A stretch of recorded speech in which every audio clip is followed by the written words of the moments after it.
Tom, like every evening, was in his living room listening to an old radio.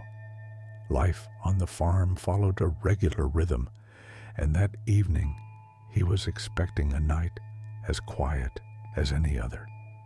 But at around 11 p.m., a strange sensation prompted him to glance out of the living room window.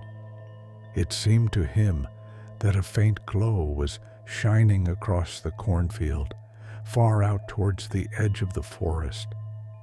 A sort of pulse, gentle but regular. At first, he thinks it might be a vehicle used by hunters or stray campers, a plausible hypothesis, even if uncommon in this remote region.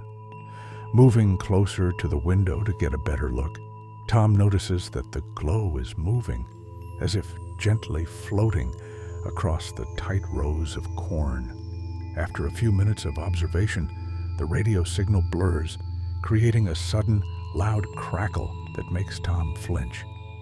The announcer's voice distorts and then disappears, giving way to a strange sound, a low murmur that seems to speak directly to him, although the words are incomprehensible. Cautiously, he turns off the radio and stands still, hoping for silence to return.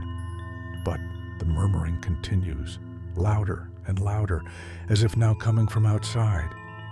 Worried, he decides to check outside with a flashlight and an old rifle, just to reassure himself.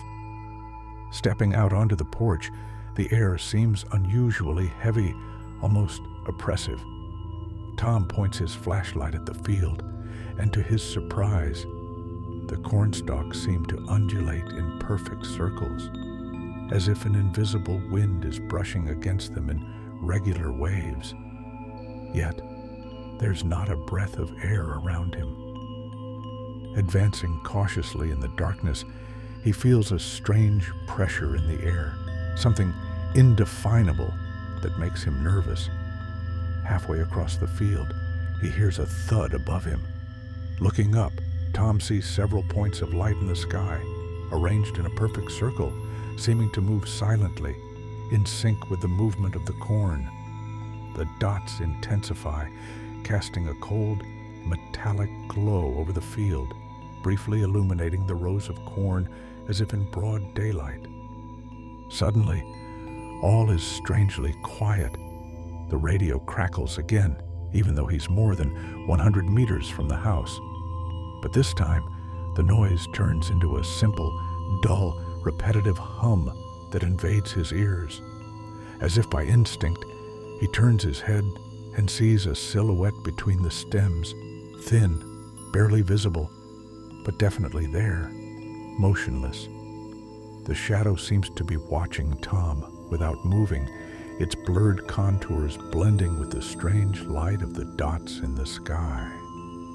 Without understanding why, Tom feels paralyzed, his mind frozen in a feeling of pure terror. Then, all of a sudden, the sky darkens again, the points of light disappear, the radio goes off with a sharp crack, and the figure is gone. The field is plunged into darkness and silence. In the morning, Tom can't remember exactly how the night ended. Bits and pieces of memory blur in his mind, as if he'd been dreaming or imagining certain details.